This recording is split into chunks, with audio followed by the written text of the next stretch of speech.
안녕하십니까, 이진우입니다.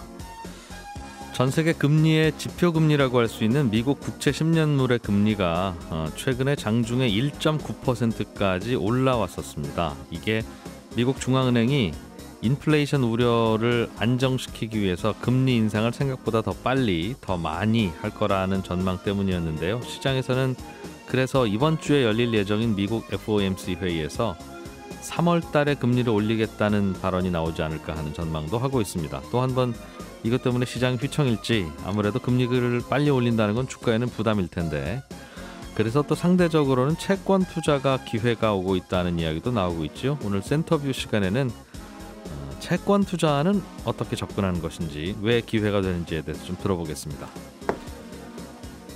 마이크로소프트가 미국의 대형 게임 업체인 액티비전 블리자드를 무려 우리 돈 82조 원에 인수했다는 소식이 최근에 들렸죠. 오늘 블루칩 신기주 시간에는 화제가 된 이 두 회사의 인수 합병 소식에 대해서 그 배경을 좀 살펴보겠습니다.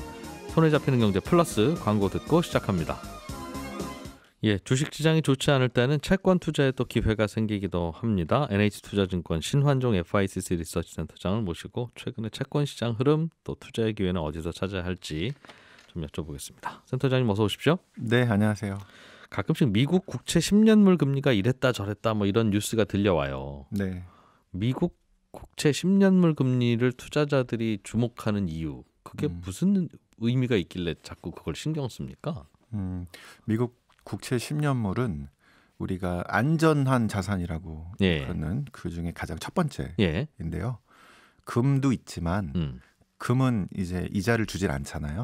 근데 미국 국채는 이자를 주기 때문에 매년 2% 그리고 거기에서 나오는 이자를 또 재투자하게 되면은 상당한 수익률이 나올 수 있죠. 그렇죠. 원금 보장은 확실히 되는 거니까. 네. 그래서 미국 10년물이 실은 기준이라고 보시면 됩니다. 주식 투자 같은 위험 자산 투자를 했을 때 내가 안전자산 투자한 것보다 얼마나 더 나올 것이냐. 그러면 미국 국채가 거의 0%, 뭐 0.5% 마이너스 이렇게 가면 뭐를 합니까? 아무리 안전하다고 해서 나오는 게 없는데 그냥 현금 갖고 있지. 그죠? 근데 이게 금리가 슬금슬금 올라서 뭐 2%, 2% 또 2.5 이렇게 올라가게 된다면 내가 원하는 그 위험자산의 기대 수익률이 훨씬 높아지는데 요즘 보면은 장이 안 좋잖아요. 그리고 앞으로도 기대가 별로 크진 않습니다. 그러면은 그냥 차라리 2% 국채 안전한 거 하지 뭐. 또는 회사채로 그 예를 들어서 애플이나 뭐 구글에 주가는 올라갈 수도 있습니다만 떨어질 수도 있고 한데 뭐 회사채로 3-4%가 나온다. 그럼 차라리 지금 같은 상황에서는 차라리 회사채권 이런 거를 하지. 이런 식으로.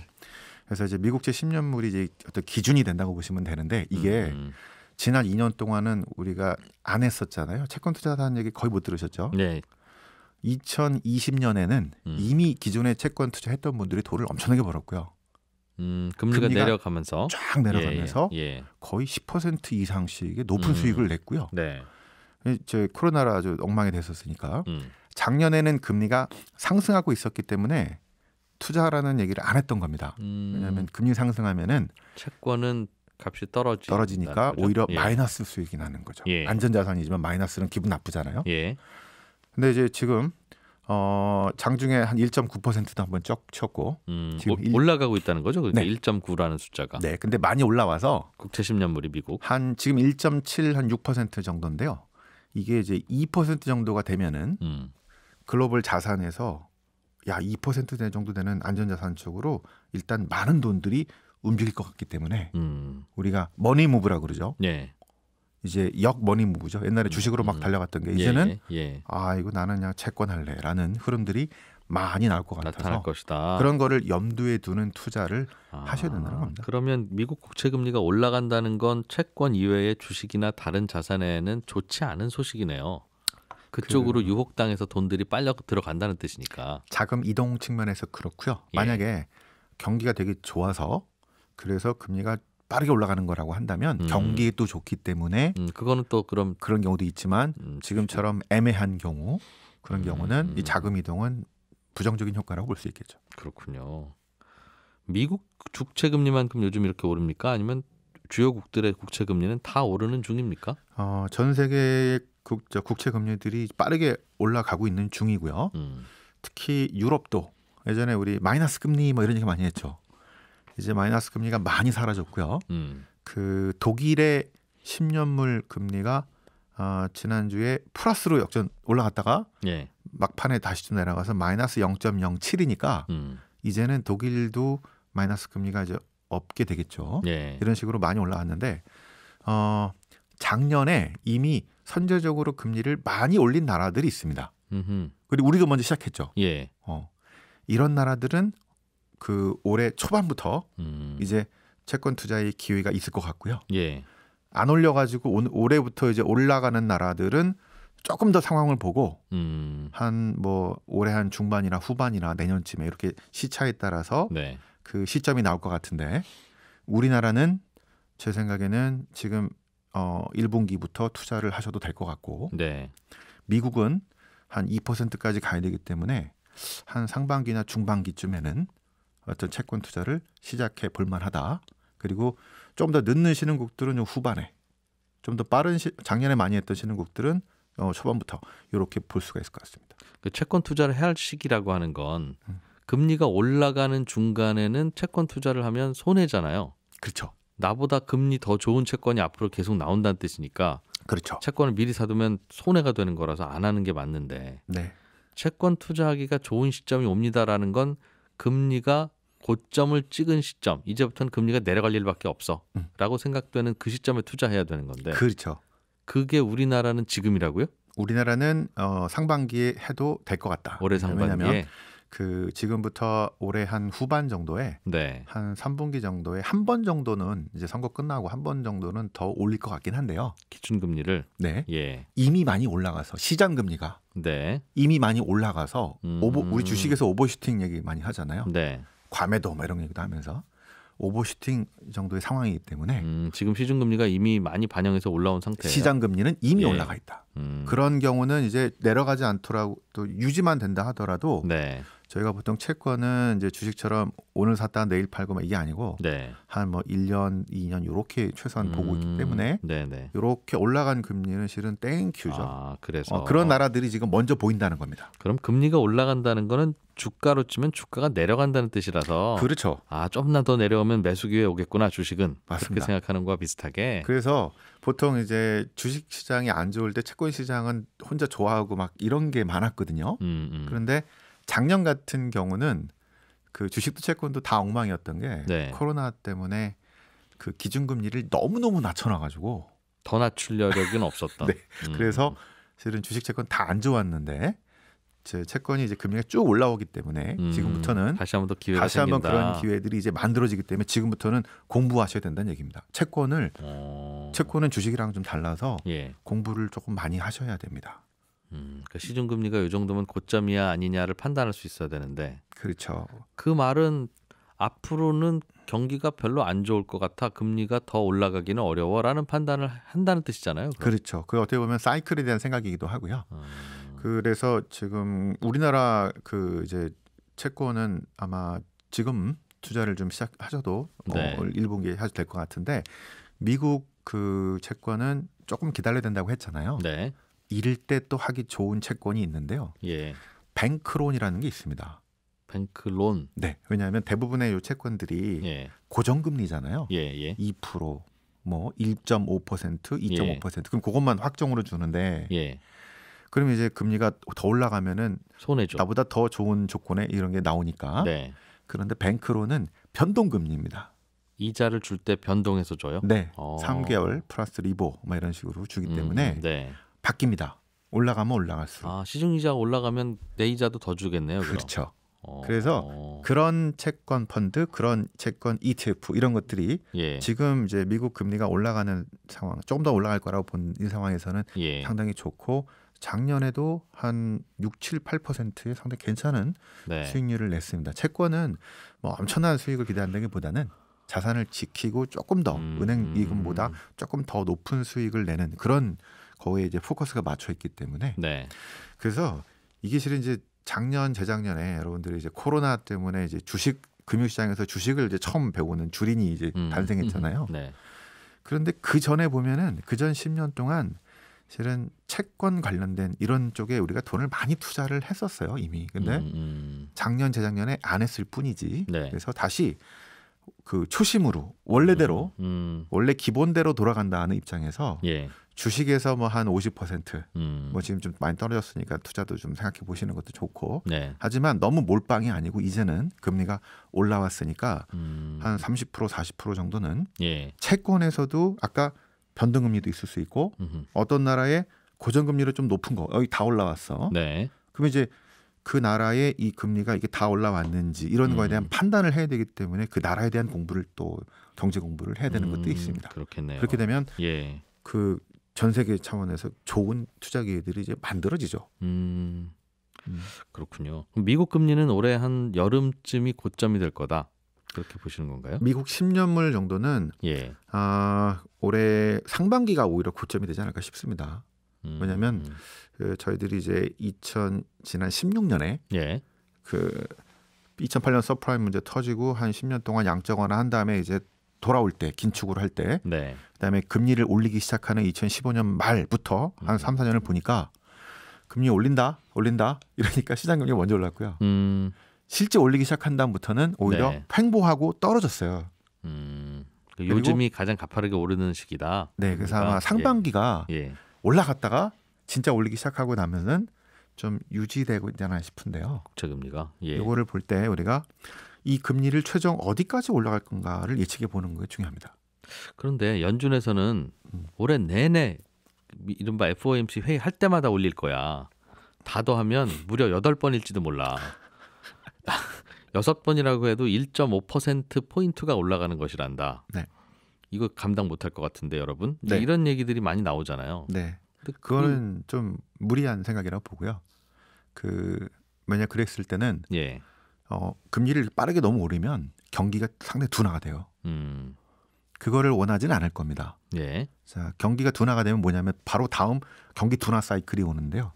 지난 2015년 말에서 19년 말의 사이클을 보면 금리를 다 올렸을 18년 말부터 경기 침체로 가죠. 네. 19년이 그래서 이제 사이클의 후반, 레이스 사이클 얘기가 나오면서 경기가 다시 코로나 영국으로 들어가는 상황. 그래서 금리를 너무 많이 올리면 바로 냉각되기 때문에 예. 또 어려워집니다. 그래서 제 생각엔 올해 한 2번 정도, 네. 한 3월이나 후반 한번 올리고 우리가 미국은 그 양적 완화로 유동성을 푼 게 있기 때문에 QT라고 하는 양적 긴축, 네, 네.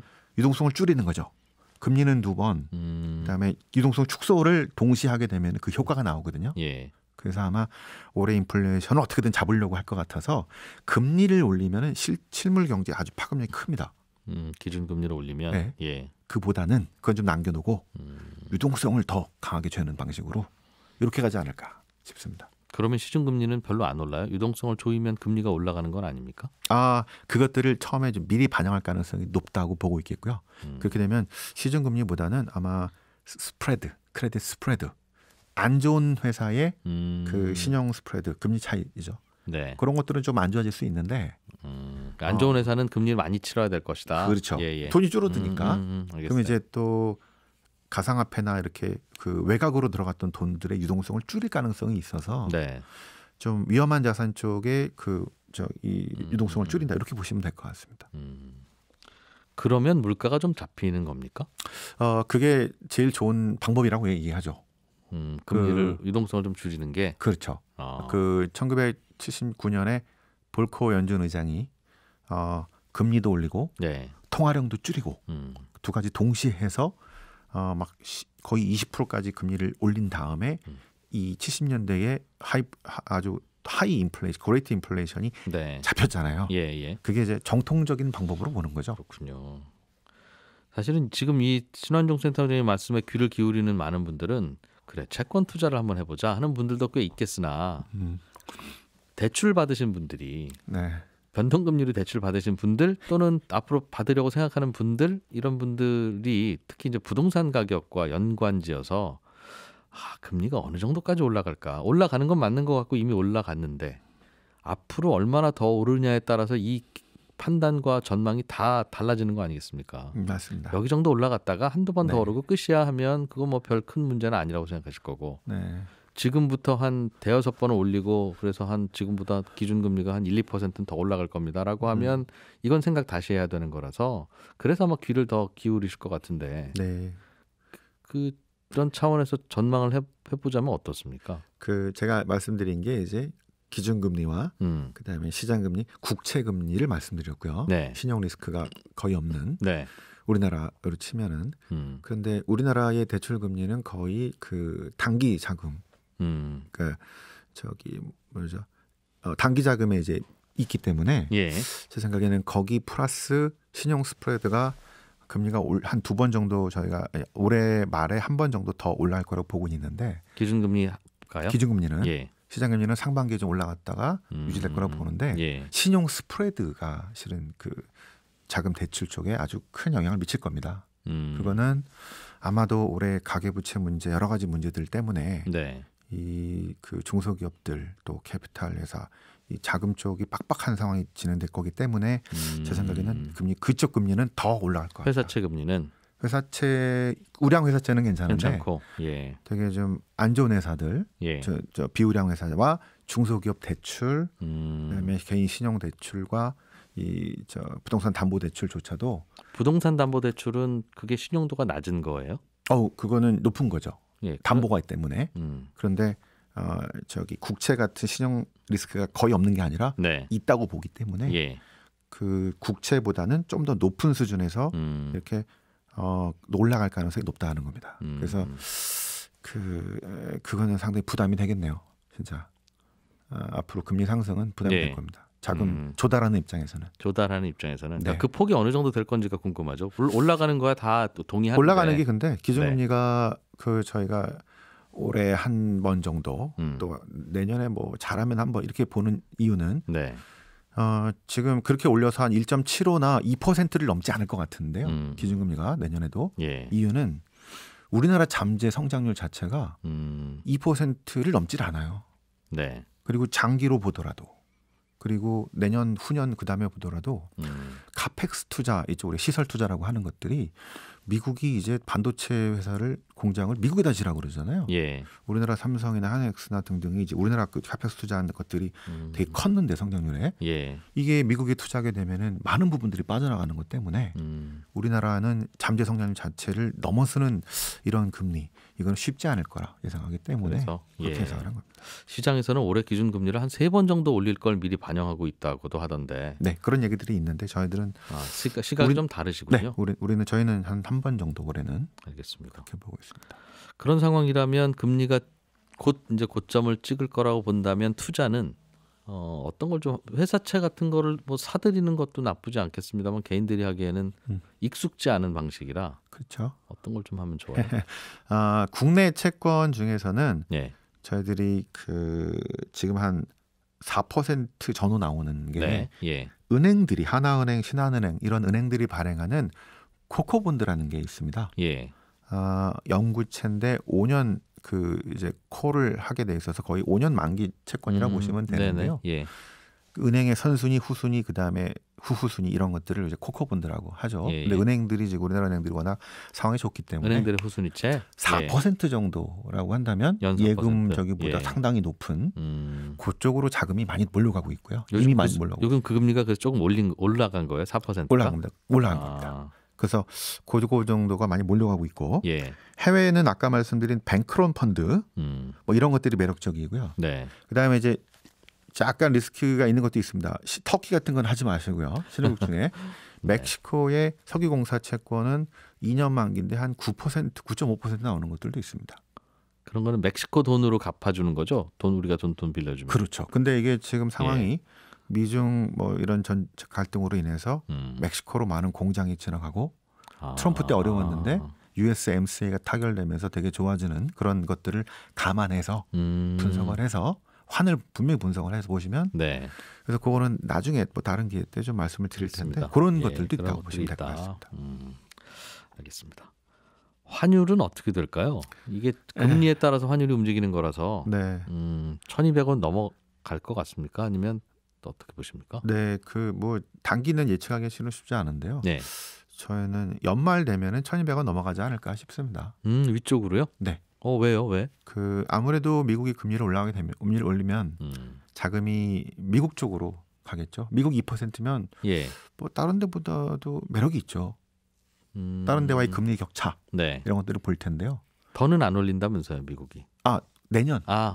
내년. 올해 한두 번. 올해 한두 번 올리고. 올해 2번 정도고 네. 내년에 또 2번 뭐 이렇게 올라가겠죠. 천천히. 점점 가니까 미국이 그리고 시장 금리가 먼저 올라가게 되면은 그쪽으로 가겠죠. 그러면 미국 국채도 올해도 투자하면 안 되네요. 내년에 또 올라갈 국채를 올해 사버리면 어떡합니까? 시장 금리는 미리 반영한다는 생각입니다. 올해 하반기쯤 되면 네. 그것까지 다. 그리고 미국도 네. 잠재 성장률이 2%가 넘어가지 않고 내후년이나 이렇게 금리가 올라간다 하더라도 2%를 넘어가기는 쉽지 않다라고 판단하고 있습니다. 환율이 올해 연말에 지금보다 더 높아질 거라면 외국인들이 지금 주식을 파는 게 이유가 있네요. 뭐 여러 가지 이유가 있겠네. 그 중에 하나일 수 있겠죠. 예.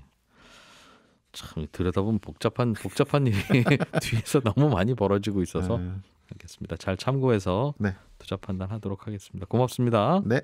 NH투자증권의 신환종 FICC 리서치 센터장이었습니다. 네, 블루칩 기업들의 투자와 그 이면의 이야기를 살펴보는 블루칩 신기주 시간입니다. 오늘은 마이크로소프트가 블리자드라는 대형 게임 업체를 인수했다는 소식, 그 이면에 어떤 스토리들이 포함되어 있는지 들어봅니다. 북저널리즘의 신기주 이사님 어서 오세요. 네, 안녕하세요. 이게 뭐 엄청난 금액이 오간 초대형 빅딜이라면서요? 그러니까 82조 원, 네. 687억 달러인데 감도 안 오죠. 네.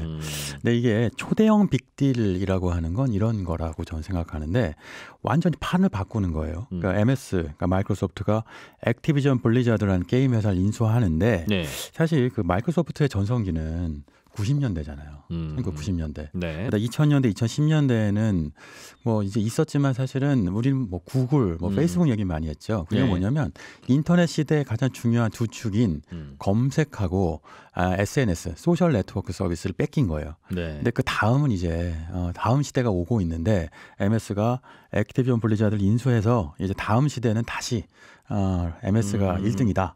이렇게 가려고 하는 겁니다. 잠깐만요. 인터넷 시대 그리고 휴대폰, 스마트폰이 주력이 되는 모바일 시대. 그렇죠. 네.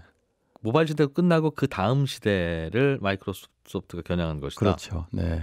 비욘드 모바일. 그러니까 비욘드 모바일은 키워드가 몇 개 나오잖아요. 그게 이제 메타버스인데 메타버스의 중심이 게임이다 얘기들은 지난번에 이제 카카오 얘기할 때도 한번 말씀드렸던 것 같은데 네. 다들 게임에 집중하고 있는 거예요. 카카오도 메타버스 중심의 게임이 있으니까 게임 전문가를 CEO로 내세우잖아요. 네. 그러니까 마이크로소프트도 게임이 중심이니까 그러면 게임 회사 인수한다. 액티비전 블리자드는 전 세계 1등 최고의 IP를 확보한 게임 회사니까 요거를 82조 원 그냥 요거 돈 주고 가져올게 내가 그냥 뭐 이렇게 얘기하는 거죠. 그러면 마이크로소프트나 혹은 그 인수합병에 대해서 옳은 방향이라고 생각하시는 분들은 네. 90년대에는 말씀하신 대로 사람들은 시간만 나면 PC 앞에 앉아서 키보드 가지고 조물딱 했다는 뜻이고 네.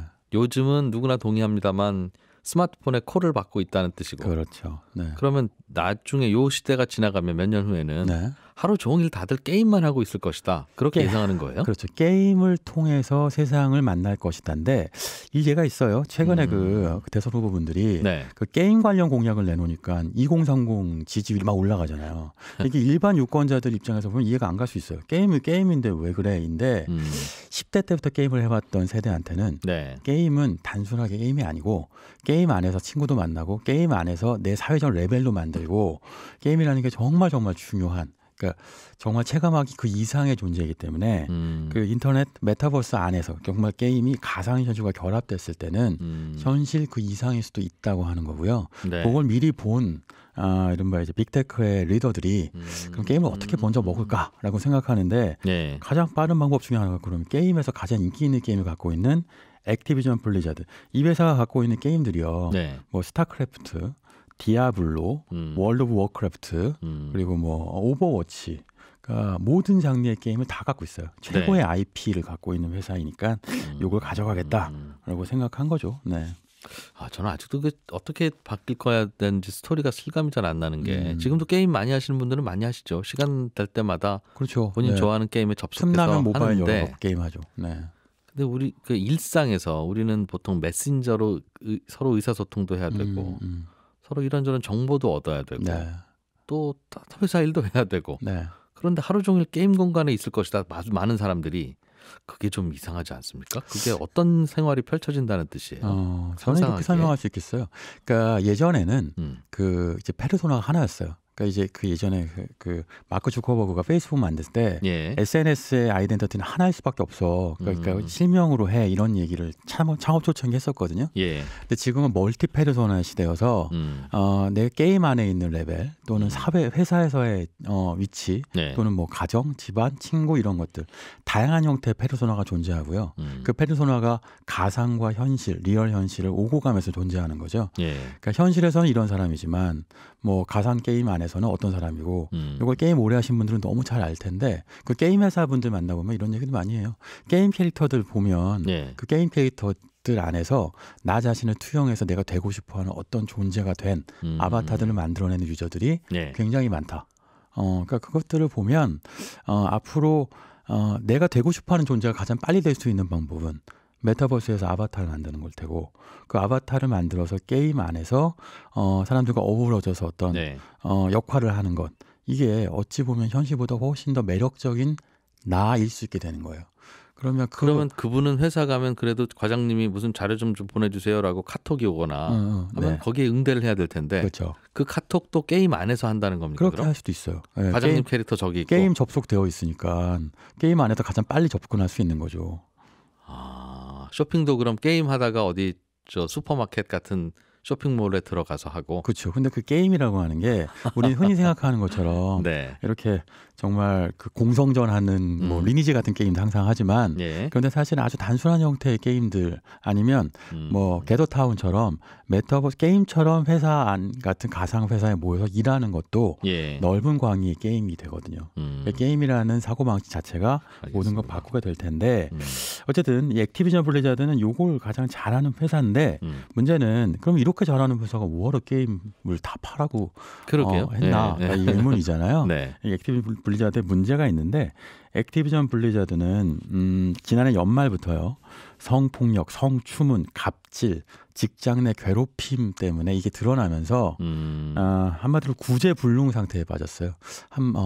브로컬처라고 하는데 말하자면 브로토피아가 액티비전 블리자드의 문화라고 했는데 어떤 거냐면 다 이제 호영호제하고 형님이고 다들 술집 다니고 그리고 회사 안에서 실용적 발언을 해도 어느 누구도 그게 문제라고 얘기하지 않으며 그리고 이른바 가스라이팅을 하는 거죠. 말하자면 게임 개발이 잘 안 되면 그게 회사가 제대로 못해서가 아니라 네가 일을 안 해서야라던가 너 능력을 더 생각해봐 뭐 이런 식으로 가스라이팅을 하면서 회사 분위기 험악하군요. 그렇죠. 그러니까 나쁜 문화였는데 그 지난해 그러니까 누적돼 왔다가 지난해 여름에 이게 빵 터졌어요. 그러면서 액티비전 블리자드 주가가 반토막이 나고 그러니까 아무리 IP가 좋아도 그 게임을 하는 유저들이 게임 회사 싫어하는 거예요. 특히 미국이나 우리나라 2030 세대는 이런 공정성 이슈에 굉장히 예민한데 액티비전 블리자드의 게임이 공정하지 않다. 이렇게 얘기하는 건 옳지 못하다라고 얘기하면서 유저들이 빠져나가는 흐름도 보이고 그게 최근에 오버워치 2 또는 디아블로 4 같은 후속작들이 제대로 만들어지지 못했거든요. 흥행도 안 되고 이런 위기 상황이어서 이러느니 차라리 팔자. MS한테 판 거죠. 심지어 82조 원이나 받았으니까 예전에 페이스북이 왓츠앱 인수했던 게 2014년이었는데 그때 26조 원에 샀거든요. 그러니까 페이스북의 역사를 바꿨던 빅딜이었는데 그거보다 뭐 3배쯤 되네요. 근데 마이크로소프트쯤 되면 안에 개발자도 많을 거고 회사 브랜드도 괜찮고 하니 그냥 좋은 게임 개발자들 모아서 게임을 만들면 그게 더 저렴하지 않습니까? 그게 마이크로소프트는 많이 해봤죠. 그러니까 마이크로소프트 안에 게임 부서가 있잖아요. 이게 엑스박스라는 건데 그 콘솔 게임의 대명사. 그러니까 소니의 플레이스테이션 2가 있고 마이크로소프트의 엑스박스가 있는데 이 엑스박스를 많이 키웠어요. 그래서 그러니까 지금 이제 마이크로소프트의 CEO는 사티아 나델라라고 하는 3대째 CEO가 있는데 마이크로소프트를 구원자로 불리죠. 평가 매우 좋잖아요. 그 다음부터 이제 게임을 키워서 최근에 이제 게임 매출이 100억 달러가 넘어가고 게임 시장이 커졌거든요. 근데 여기서 이런 걸 고민하는 거죠. 엑스박스는 하드웨어 플레이를 하는 하드웨어인데 이 콘텐츠가 필요한 거예요.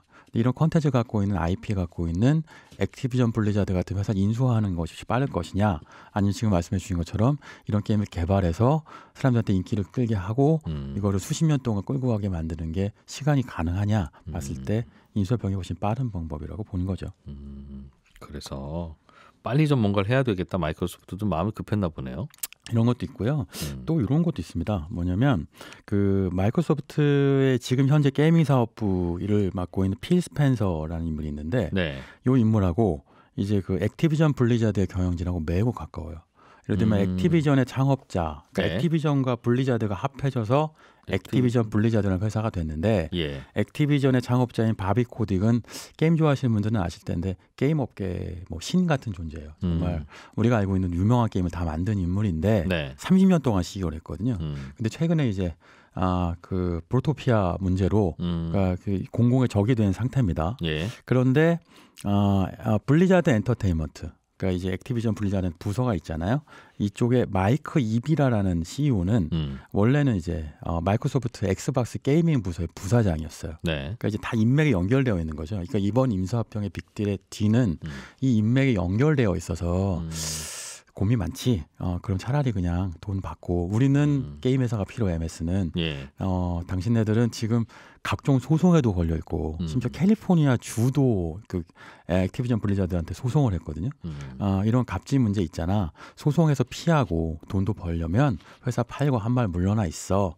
뭐 이렇게 되면서 지금 마이크 이비라, 바비 코딕, 뭐 필 스펜서 이런 인적 네트워크가 네. 이런 빅딜의 어떤 배경이었을 것이다. 네. 블리자드는 회사를 그냥 팔고 넘기고 싶었겠구나 말씀 들어보니까 이해는 되는데 피곤하죠. 네. 마이크로소프트도 우리가 직접 하면 자꾸 안 되니까 좋은 회사 인수하는 게 낫겠다는 판단을 했을 것 같고요. 마이크로소프트가 인수해서 잘된 게임 회사가 하나 있어요. 그게 뭐냐면 들어보셨을 텐데 마인크래프트. 왜 이렇게 네. 그 레고 같은 거 이렇게 디지털로 만들어 갖고 조립하는 거잖아요. 그러니까 요즘 알파 세대한테 진짜 인기인 게임인데 그러니까 이걸 게임 기반으로 한 유명 유튜버도 굉장히 많이 있죠. 이 회사 이걸 개발한 모장 스튜디오를 2014년도에 인수해서 네. 이게 이제 게이밍 사업부를 대표하는 게임으로 만들었어요. 그러니까 그 이제 마이크로소프트가 게임 쪽에 약간 자신감이 붙었고, 그러니까 좀 더 인수하고 싶고 좀 더 많은 SNS 회사들을 인수하고 싶어서 시도했던 것 중에 하나가 디스코드였는데 디스코드, 그러니까 음성 채팅을 하는 서비스인데 네. 이게 우리한테는 카톡이 그 디폴트인 메신저지만 그러니까 10대들한테는 디스코드가 가장 그 기본 메신저니까 이게 예. 게임을 하면서 할 수 있는 채팅 프로그램이거든요. 그러니까 요거를 쓰기도 한다. 그러니까 인수하려고 했는데 못했고요. 틱톡을 인수하려다가 실패했던 거는 꽤 유명한 일이고. 그러니까 MS가 그동안 꽤 많은 걸 인수하려고 했는데 잘 못했다가 그러다가 이번에 액티비전 블리자드 인수에 딜에 성공한 거죠. 네. 마이크로소프트의 고민은 뭡니까? 좀 전에 말씀해주신 이제 스마트폰의 시대도 곧 지나가고 게임의 시대가 올 텐데 네. 우리는 게임에 약하네? 뭐 그 정도예요? 그 이상인데요. 어떤 거냐면 그 90년대 MS의 전성기가 있었잖아요. 그때는 윈도우가 기본이었는데 네. 어느 순간부터 우리는 윈도우는 진짜 기본이고 MS가 뭘 만드는지 잘 모르는 회사가 됐어요. 그러니까 뭐 오피스 360 뭐 이런 프로그램인데 이것도 요즘은 구글 오피스 프로그램을 많이 쓰게 됐잖아요. 우리 곁에 다가오는 뭔가는 없는데 맞아요. 근데도 네. 주가는 잘 오르는 걸로 봐서 뒤에서 뭔가를 하고 있긴 하구나라는 그렇죠. 정도의 느낌이죠. 정확하게 뒤에서 뭔가 하고 있잖아요. 예. 뭐냐면 사티아 나델라가 그러니까 세 번째 CEO죠. MS의 CEO로 오면서 바꾼 게 B2B로 사업을 전환하면서 네. 이른바 클라우드 서비스에 힘을 줬잖아요. 그러니까 대표적으로 이제 아주르라고 하는 클라우드 서버 프로그램, 그러니까 시스템을 만들어서 네. 이걸 통해서 돈을 많이 벌었죠. 근데 문제는 뭐냐면, 그러니까 이른바 비즈니스 솔루션 회사가 됐는데, 그러니까 이렇게 되니까 눈에 보이진 않아요. 공기처럼. 네. 하지만 꼭 필요해. 근데 MS가 원래는 사실은 B2C 시장의 최강자였는데 인터넷을 지배했었는데 이걸 어떻게 권토 중립할 방법이 없을까 계속 고민했던 거고요. 그러니까 사티아 나델라 입장에서 그렇죠. 그러니까 원래 그 MS가요. 사티아 나델라 CEO가 오기 전에는 액티비전 블리자드 하고 비교될 정도로 사내 문화가 엉망진창이었죠. 갑질 문화 엄청 네, 심했고 예. 특히 뭐가 문제였냐면 우리는 윈도우로 돈 버는 회사야. 그러니까 윈도우 이외의 모든 거는 우습게 봄.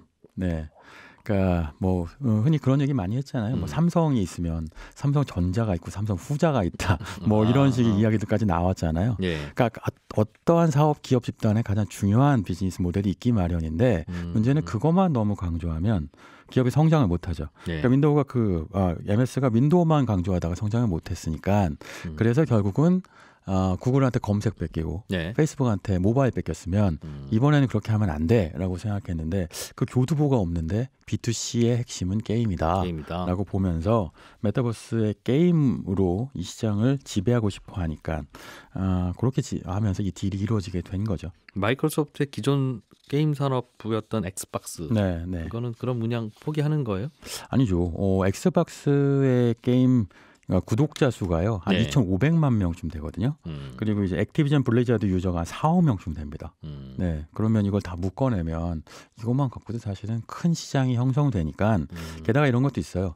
그러니까 온라인 모바일 게임이 있고요, 콘솔 게임이 있는데 그 콘솔이라고 하는 게 플레이스테이션이나 엑스박스 같은 것들인데 이게 사실은 지금 시대의 모바일 또는 온라인과 결합이 돼야 되는데 그게 아직 잘 안 되고 있었거든요. 근데 그걸 하려면 온라인 게임의 대명사인 뭐 스타크래프트니 월드 오브 워크래프트니 이런 게임들을 여기에 돌아가면서 작동할 수 있게 만들어줘야 되니까 이걸 더하면 시너지가 나겠죠. 1+1에서 2, 3, 4, 5가 될 것이다 라고 기대하고 있는 겁니다.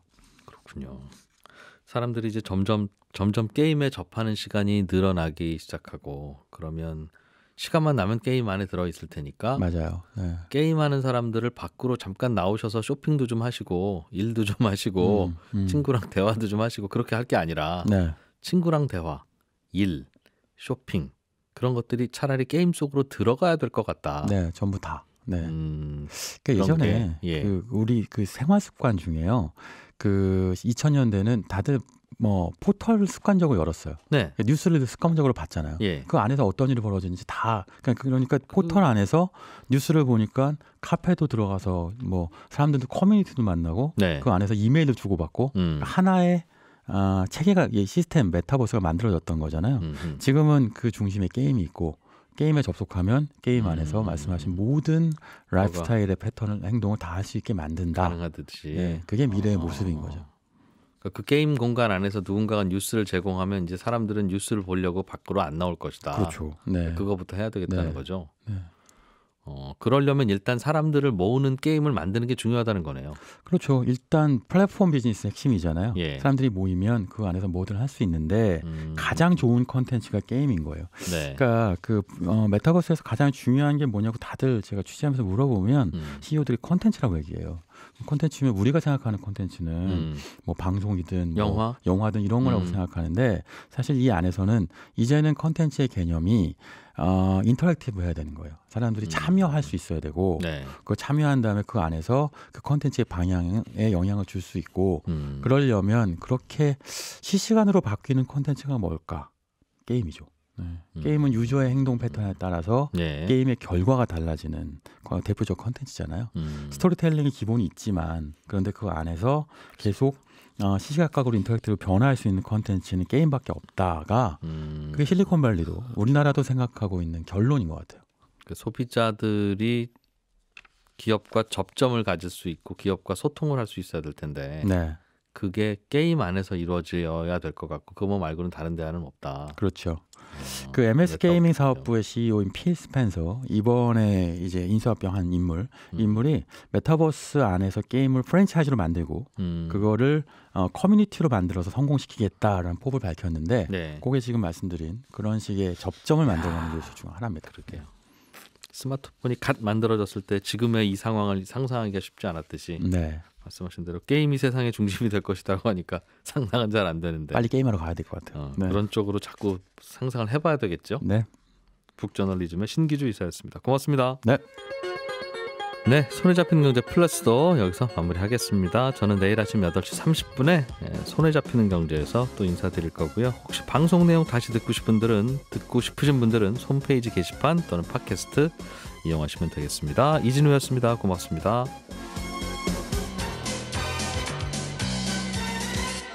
더 깊고 더 재미있는 경제 이야기 이진우의 손에 잡히는 경제 플러스